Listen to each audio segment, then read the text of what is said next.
Pemirsa, momen libur Natal dan Tahun Baru ini membawa berkah bagi para pedagang pempek di sentra pempek 26 Ilir Palembang. Pasalnya, permintaan pempek yang merupakan makanan khas Palembang semakin meningkat.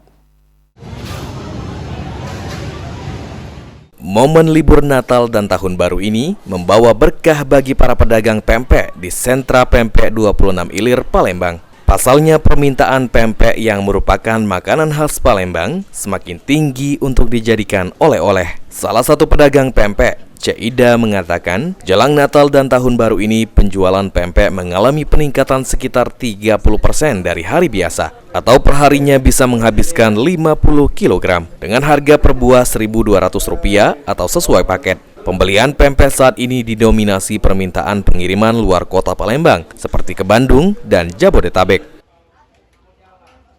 Alhamdulillah dalam untuk menjelang Natal dan Tahun Baru ini akhirnya ada peningkatan dari sisi pembelian yang dari konsumen dari luar kota.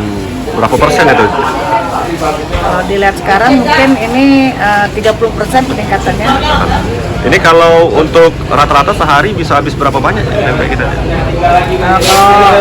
Kalau lagi rame-rame ini ya alhamdulillah itu bisa mencapai 50 kilo lah. Ditambahkan Cik Ida, pada Nataru tahun 2024 ini permintaan pempek sebagai oleh-oleh lebih tinggi ketimbang tahun 2023 lalu. Sandi Pratama, PAL TV.